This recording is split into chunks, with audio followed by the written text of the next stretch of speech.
everyone, it's me, it's Anthony Couch here, a guitarist on YouTube. And here are 5 things that I don't think that you are practicing enough. And they're not in order, but I've definitely saved the most difficult one for last. I'm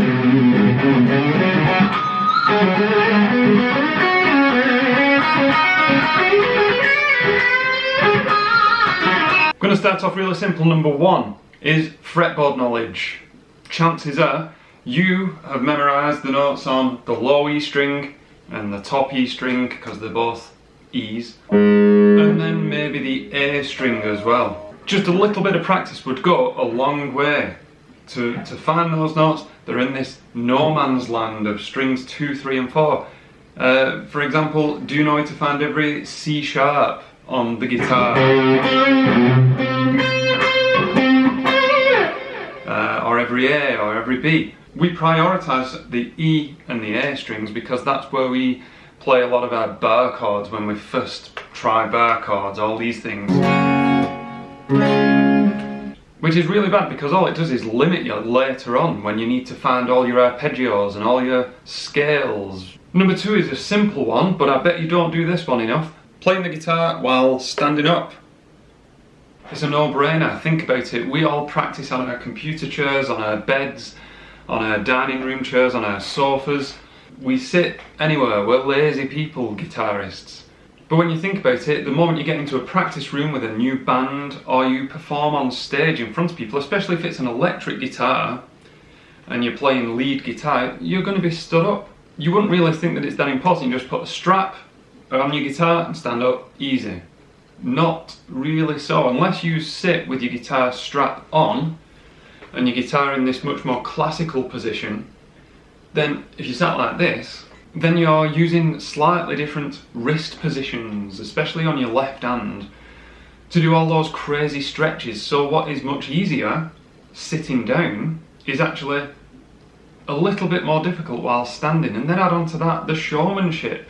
And that's the most important thing about playing lead guitar, isn't it? Looking good.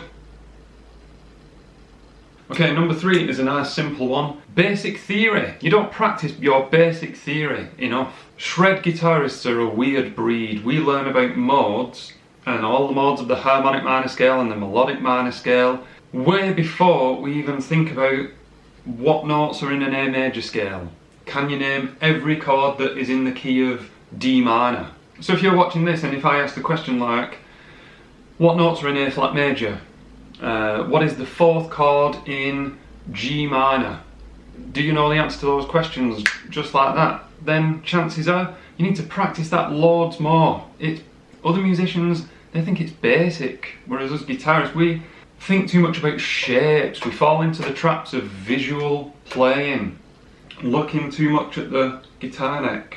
We like to learn using the shapes, which makes it easy. That's why the guitar is such an accessible instrument. But if we don't really know the basics of the language of music or the theory behind it, then we're really on the back foot compared to the other musicians. Okay, number 4 is reading music. If I said the words crotchet, minim, semibreve, syncopated rhythms, tied notes, all that kind of stuff, do you know what I'm talking about? Do you know what they mean? Do you know what they sound like? If not, then you're not practicing it enough. Just quickly Google search standard notation for guitar. It doesn't even have to be classical guitar. It can be any style of guitar. Just get a few bars of music or even rhythm chord rhythms and train yourself to read it. It really cements that idea of the beat and where you are as a musician in each bar at any time, visualising it.